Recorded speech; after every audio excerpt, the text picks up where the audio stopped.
好，大家都要节电嘛，而且有可能涨电价，对不对？哦，说10月如果政府不给他1000亿台电，他就给我们涨13%的电价。哦，那各部会、中央部会已经都增加了预算数，已经增加25%的电价上涨，在准备了。那他就问了，那你这大官用多少电呢？他们就查卓荣泰的官邸2个月用电近2万度，15万的电费。卓荣泰说：“的确啊，怎么可能呢？我很少去啊。哦，这个我们要检查。你平常就要检查嘛，你电账单看了都不看的。哦，账单这么高的电费都不看的。那另外呢，这个。”黄国昌说：“你看，赖清德是6年以前整修的，哦，然后呢，还特别花了赖清德当时入住行政院长官邸之后，特别花了497万屋顶隔热，因为屋顶隔热哦，因为行政院长官邸都是平房的，不是太高的房，所以呢怕太热。然后呢，220万节能空调，哦，然后现在还这个卓荣泰说要去查一查到底有什么问题，有什么问题呢？”那花了700万都白花了，哦，而且呢，今年6、7 2个月，比去年同期的用电量高了25.39%，到底发生什么事情？好，那另外顾立雄也被爆说，国防部的官邸电费破100万，那国防部说不是一个地方了，它里面有19户啊，所以呢还算合理啊。官方提出解释嘛，看立委怎么样攻你嘛啊。张启凯说的，电价把老百姓当肥羊，哦，让人用肺来发电。那另外呢，能源署的前主任叫林文信，因为涉到台南那个光电案，哦，然后呢，现在居然还调到署长室，变成专门委员，他不是主管，变成专门委员，然后调到署长室，说他还是署长室还是可以有很重要的决策权啊，可能给署长做建议啊、签啊、公文啊等等。那怎么回事？7月还主持光电审查会，4月涉弊被起诉。那王宏伟在你经济部是干嘛呢？要成帮凶，非要他不可吗？到底是怎样？哦，所以媒体也说，人民爱发电，阁揆官邸变成吃电的怪兽。我们看一下，这里就是行政院长官邸，但被立委质疑，不久前才花了700多万更新屋顶隔热工程以及空调，为什么2个月电费还高达15万？经济部长要民众少开冷气节能，但行政院长官邸2个月电费10多万，这相对剥夺感剥到一个极致。前一天卓荣泰说电费有异常，这贴马上请人查。一早，官邸人员带着冷气师傅巡上巡下，拿着表单一一核对。2018年时任行政院长赖清德入住，花了497万加强屋顶隔热，买了220万的节能空调。民众党立委黄国昌痛批：这花700万整修是打水漂吗？同时期的电费竟然比陈建仁还高。你郭智辉只敢教训小老百姓啊！对于真正的用电大户卓荣泰，你屁都不敢放一声啊！不止政院官邸电费爆表，国防部长官邸也被爆破100万。这里就是国防部长的官邸，但被立委爆料为什么电费高达100万元？但其实这只是整个炮兵营区的一小部分。中山北路上的防长官邸没装，其实位在宪兵228营区内，是宪兵唯一的迫击炮营。国防部澄清，首长宿舍共有7个地方19户，每个月水电费大约7000多，在合理范围内。被质疑是用电大户，行政院国防部赶紧澄清，毕竟电费这民怨可惹不起。来，曾成伟，这个基本上行政院长的办公室里面，这个1个月这个2万多度十几万啊，这个看起来感觉像鬼屋一样的哈，不仅是就是一定，那不然就是被第5纵队已经渗透了啊，在里面一定是有一些怪事发生。他说他1个礼拜才去2次啊，那一个这么重要的一个基地，电力的这个，但我觉得啦，在野党去凸显这些事情哈，其实也都是小事啦。都是芝麻小事，但是问题就是，民进党呢，现在他最大的问题是，像有小老百姓有一个什么烧烤店啊，在埋怨说他电费现在1个月5万多块，马上那个绿媒的那个网军就是这个po文那个出征，搞得他吓死了啊，赶快的。最近我们还有什么小草的那一些什么小草的店。还被一一点名100家的店，就是为什么变成小草店呢？就是因为这个他们去搜寻这个的老板啦、支持者啦，或者贴标签啦，表达出过支持柯 P 的相关的，就被贴上这个叫小草店，然后发动大家不要去打倒他们，就是不要去消费，抵制这些店。哇，我想把搞成，就是我觉得过分的是这一些东西啦就是他这样的对待别人。所有事情了，只许州官放火，不许百姓点灯，太多这种事情了。所有事情所以包括为什么我们要去凸显一个行政院长，一个电费，就是因为你讲了一套，然后自己又经不起检验所以呢，那如果是这样子，大家现在会有很好奇的，觉得它这里面的电力这个能量非常强，现在凿壁借光可能很多人想要去院场的这个去挖洞这个超能量的地方是一个怪异啦我想这也是一些怪异现象。我还是要补充一下不是只有700多万。当初在2017年这个赖清德进去的时候，除了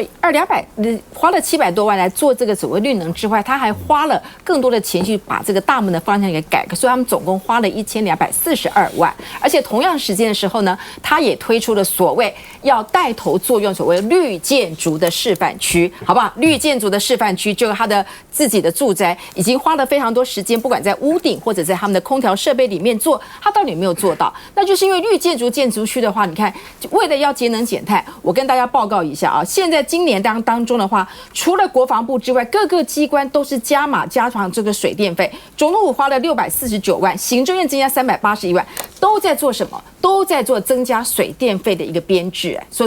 以你告诉我们节能减碳，到最后你今天所编制出来的东西，反而跟你的政策是互相违背的。更不要说之前在这个我们在这个嘉义化跟毛治国之前，那个地方是做青创中心那你现在把它花了1000多万改门、改房、改了屋顶之后，你废弃那边不用，然后你却要告诉我们你要用绿建筑。我觉得卓荣泰除了要追究为什么花那么多电费之外，应该问问前任的行政院长为什么浪费这么多公帑了。现在听你这样讲，改门还是有用的。是先觉得相信这个东西。他那个我因为在国民党执政的时候，那个一个走道了一个那个门口什么时候进去？那时候我追这个事情，赖清德当行政院长的时候嫌他风水。对，我知道，所以改门嘛，改风水这个改门。还有一个我要特别强调的，它是什么概念呢？它是什么概念？豪宅，台湾的豪宅，新地区最高的豪宅1个月大概3万，那它等于是好几倍，而且平均用度1000度以上，就算是高用电的2%，全台湾2%，那它多少呢？它是2万度，10倍对啊，10倍。怪。哪位置？我想这个节能减碳绝对是趋势了，好，那这个当然是全民一起来做，包括了就是行政部门更应该要带头来示范。那不过我们也看到，就是说其实非常多的这个官舍啦，或者是公务机关的这个建物，其实都有这个老旧建筑啊，或者是这种这个都要在新加装节能的设备这样子的问题。这个不只是中央，我想在各地方的县市政府都面临到的这个情况哈。那又特别是说，最近这个夏天热的天气越来越长，那确实这个办公你也一定要吹冷气，可是过去这种老旧的设备也应该要逐年汰换，所以这个在预算的增加上面，这个当然我觉得都可以去检讨，那怎么样让我们现在的这个官舍也好，公务机关也好，可以让我们有更有效能的、更有绿能观念的这样子的设备设施可以来引进哦。那因为我比较熟悉新北市的状况。其实新北市也是面临到这个问题，因为我是在这个一审专门是审这个秘书处，好这个大楼的这个预算，其实光是我们是去年度的预算，他们就编列大概上千万，我印象中大概4000多万，就是要装设这个节能的设备。那大家一听，其实会觉得这个数字其实挺庞大的。但是你要想说，这个节能设备如果分摊下去，是一整栋楼在使用，然后它未来其实是更有效益。我觉得这个在编列预算的时候，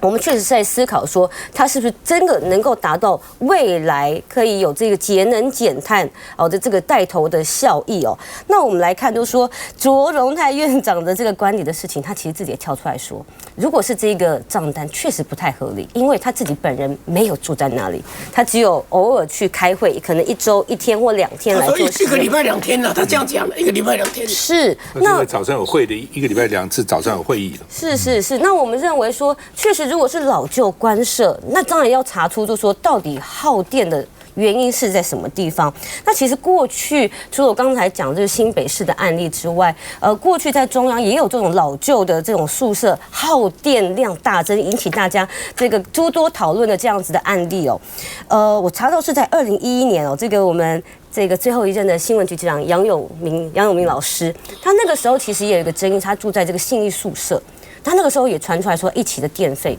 蛮贵的，2万多块。那后来查是说，是有一个老旧的锅炉，大型的锅炉，所以后来也是说，这种大型的锅炉就要逐年来汰换啦，哈。那所以我想，不管是这个卓院长，他也认为说，确实如果不合理的地方，那就应该要去了解原因是在哪里，那就应该要改正。那如果说需要配合汰换的预算，也希望可以逐年来编列。那但我另外想要回应一下，刚才是说这个赖清德总统这个去看方舟计划这件事情，因为我想要说明一下这个起源。所以赖清德总统他到这个南投埔里。他是有一个叫谢伟牧师的纪念营地，那这个谢伟牧师是这个长老教会的牧师，他在1950年代，他在那个地方在山区是专门为原住民设的一个肺结核的治疗的基地。好，那后来在921这个大地震的时候，那边也变成是收容灾民的一个基地哦。那所以后来长老教会也因为这样的原因，他们希望这个基地未来可以转型。他们认为，特别是在山区，应该要提升社区的这种救灾的能力，以及这个个别的全民的这种防灾的意识，所以他们才有定了一个刚才讲的这个方舟的计划了。好，那当然，我相信赖清德总统到现场，除了也是感受到，就是说，真的现在气候变迁啊，不管是地震也好，然后极端的气候，尤其台湾这样的地形地貌，我们确实很多在国土计划上面，以及在救灾的能量上面，有时候是脆弱的。那我们如果透过这样的基地，可以提升我们自主的这个救灾能力，那当然未来我们的民防结合救灾力量，是可以加强我们全民的防卫能力。继续再回来。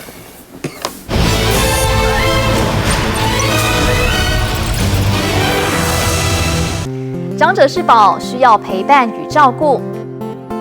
一人一点力，爱就大无限。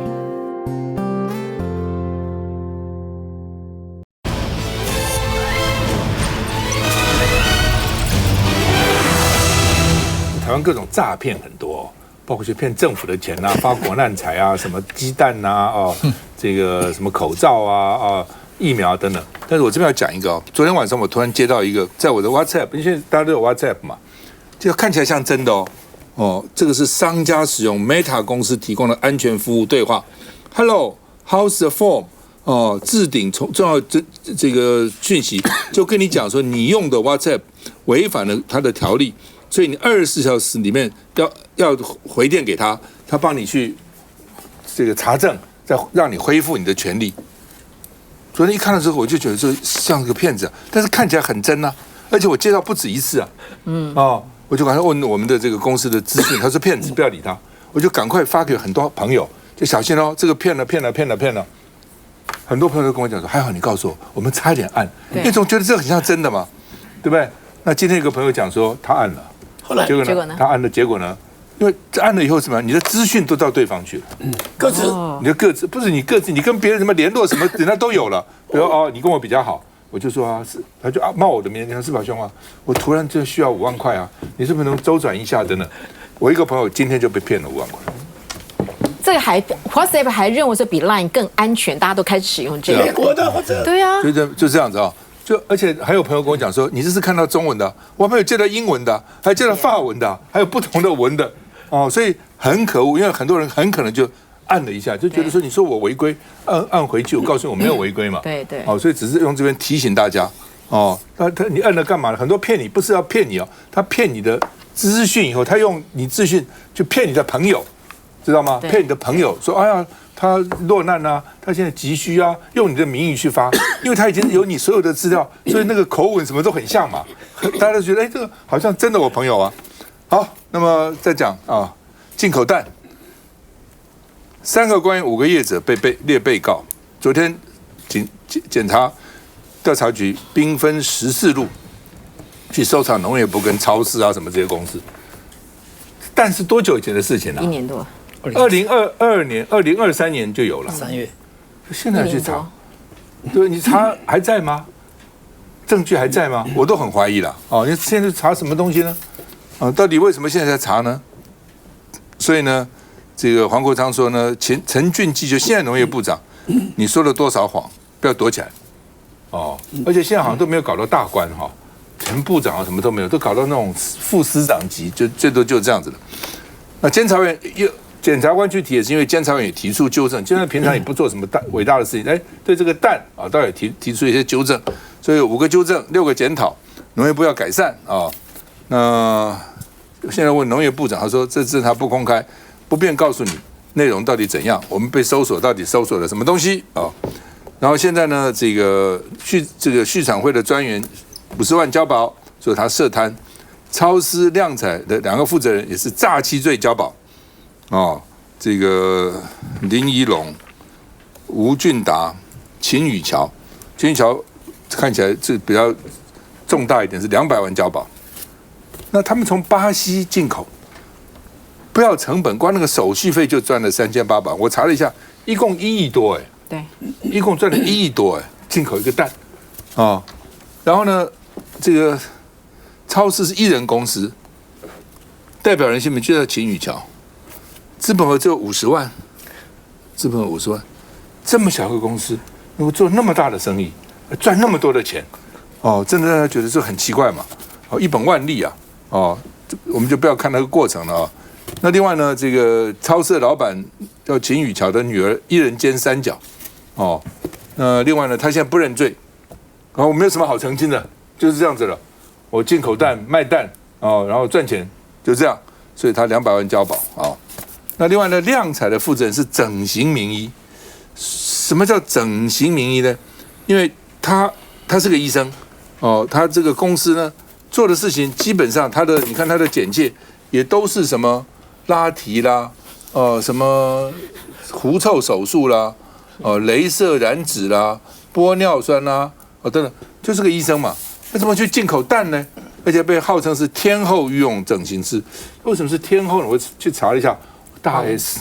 要找他，听说王菲也有特别飞来台湾找他。什么冰啊，什么大陆什么冰，什么冰，还有什么冰，范冰冰也找他，反正就是很多天后都找他了，所以叫做天后御用整形的这个医生。